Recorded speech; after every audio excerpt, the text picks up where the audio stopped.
Welcome, friends, to the Gamer Down. This is your host, Dark Hoses, and today we are looking at Haunted Halls, Green Hills Sanitarium, the Collector's Edition. And what the Collector's Edition offers is some bonus content and some bonus levels.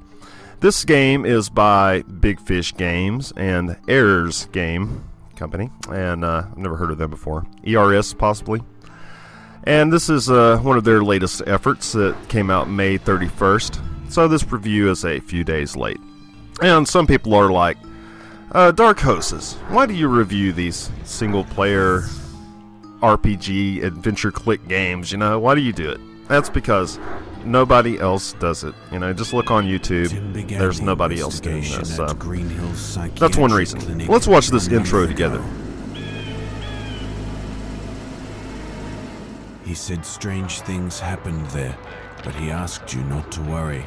It looks like he just didn't want to scare you. The last time you heard from him was a week ago. Since that time, you have no idea where he is or how he is. Having tried to contact him without any success, you decided to find him by yourself.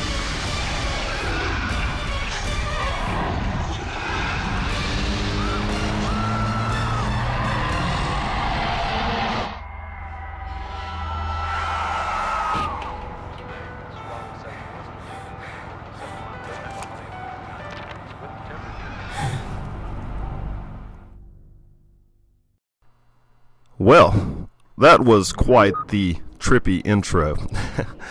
In this story, you're playing the female protagonist whose boyfriend has been committed to this insane asylum, and one of your tasks is to go and see what is happening to your boyfriend there. And this is a different slant on most role-playing games and most adventure click games. You're playing the female protagonist, and almost always you're playing the male or gender neutral, you know. And it's very unique to be the female protagonist. So that's kind of neat. That's kind of something different. This game has, you know, very nice graphics for such a low budget, you know, game. I mean, this has a much nicer intro and graphics than a lot of the higher budget games I've seen out there. And this game is a combination of puzzle solving and hidden object game, like such as here in this trunk. This is part of the hidden object game, and basically it's a Where's Waldo. You know, you pick out the items that are listed, and you know, a lot of people enjoy these games, and hardly anybody makes a game like this anymore. You don't even see Where's Waldo anymore. And what I really like about this game is it has a built-in hint system. It has a built-in strategy guide. And you know, if you get stuck, you have all these tools available right for you in the game, and you do not have to scour the internet looking for solutions. And you can just click on your hint button or your strategy guide. As adventure role-playing games go, I wouldn't say that this game is exactly hard. And like I mentioned, if you do get stuck, you have a built-in strategy guide and a built-in hint system. So you're not going to be hung up for long periods of time. And that's one thing that a lot of people hate about these adventure role-playing games and clicking games, is because you can get stuck so badly in some of these unintuitive puzzles, you know, that are only inside the mind of the person who developed them. You know, the only person who would get this puzzle is the person who created the game. And there's way too many role-playing adventure click games like that.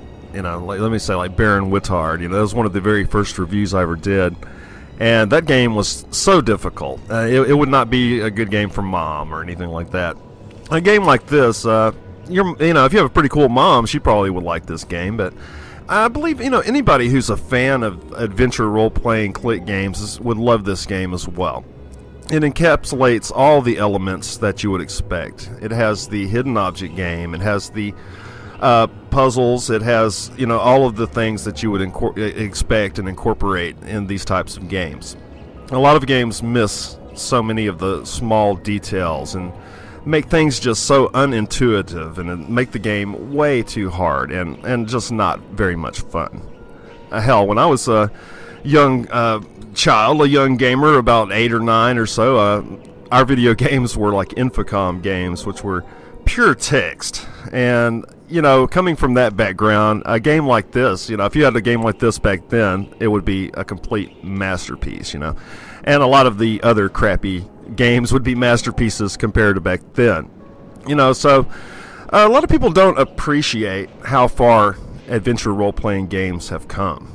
I mean, they have come so far since the old days, the Infocom days, the only text adventure games available. You know, they've come so far, and it's easy to be critical nowadays, you know, on the graphics and the gameplay. But if you really look how far games have come, then, you know, it's really hard to be super critical. And I must say that I'm very impressed with this game. I'm very impressed with the graphics, and I'm very impressed with the story, and what I'm most impressed with is its intuitive nature. I mean, everything is just laid right out for you, right in front of your eyes. You know, you don't have to hunt through menus. You don't have to search the internet for answers. You know, everything is self-contained in this game, and what makes that great is it's you know, it's not going to frustrate you, and you're not going to get stuck. Like, as you see, I clicked on the hint system, and I got stuck here, you know, and I didn't find all the objects because this video is mainly to show you the game, and I'm sure you don't want to see me sit here for 30 minutes searching this trunk for the objects, you know. And you know, so I just pick out a few just to show you how this game rolls, you know. And here I'm showing you some of the strategy guide here, and as you see, it's very in depth. In fact, it takes you step by step. It's a walkthrough, really. So if you are really stuck, which I find very hard to believe that you would be in this game, because it's not very hard, you know. It's intuitive, you know, and it keeps you involved in the story. You know, it's a pretty strange game. I mean, admittedly, you're investigating this insane asylums and everything, so of course it's going to have to be creepy, and this game is definitely creepy. It's a very odd story, but it's a very entertaining story that will keep you involved. Anyway, here we are at the insane asylum, and it is locked, of course.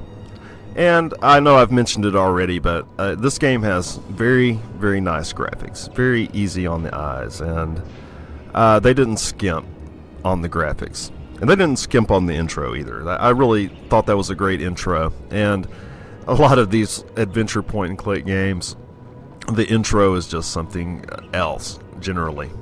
And if somebody puts that much effort into an intro, then you can usually expect the game to be pretty good. You know, I mean, I know that sounds kind of convoluted, but it is true. You know, it's how you can look at an intro of a game, and that's one reason I make these reviews fairly short, and I make them from the beginning of a game and as you play with me through them, because, you know, I believe that you can glean all the information you need in this short period of time. And as speaking of odd, you know, as you see that you're collecting eyeballs and things like that in this game.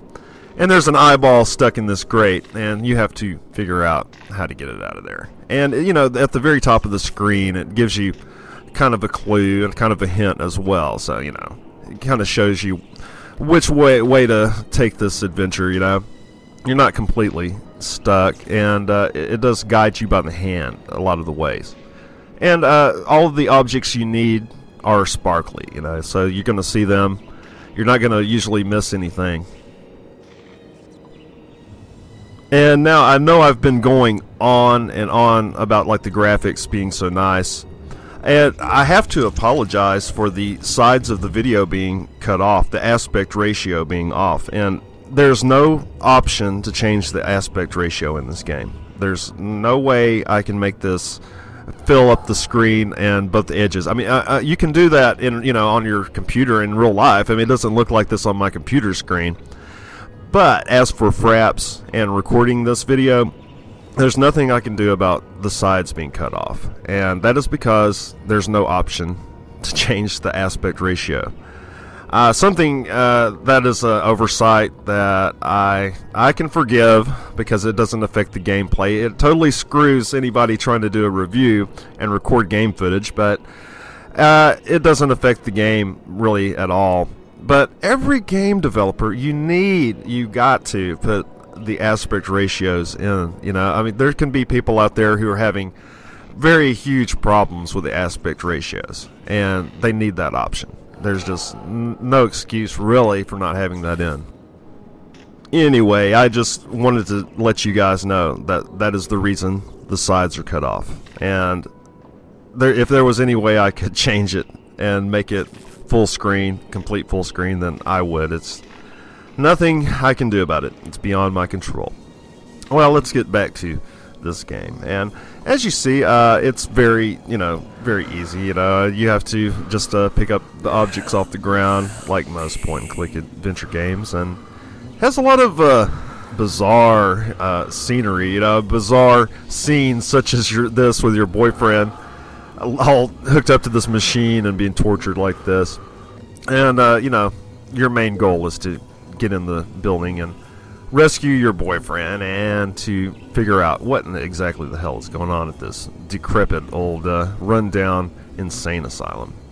And so you are given all the objects you need. You really you will have your full inventory at the bottom, and once you have your inventory at the bottom, you can use that you're going to use one of those items to solve the puzzle. Obviously, it's like when your bar is full, you know that you're ready for a puzzle at least. And you can see that I gathered the appropriate objects, and now I can finally hook up the hose to the water spigot here, and I can flood out the eyeball and get another eyeball. I don't know why I need 2 eyeballs. I know why in real life, but in this game, I don't think I need 2 eyeballs in my pocket. So, if you are looking for a new point-and-click adventure game, a little bit on the creepy side, and is, a little maybe on the easy side as well, then this might be the game for you. I would rate this game 8 out of 10 stars. It's a really good game, and it is exactly what you're looking for in a point-and-click adventure game. It has all the elements that you would expect, and all the elements that you would want.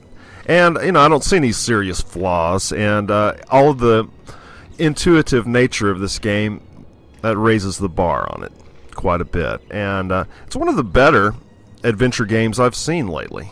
So I highly recommend this game. And if you're looking for something maybe a little different and definitely creepy, check this game out. It's by Big Fish Games. It's available off Amazon. And this is The Gamer Down. I am your host, Dark Hostess. Join me next time. Thumbs up videos, subscribe. It helps me out quite a bit. Thank you.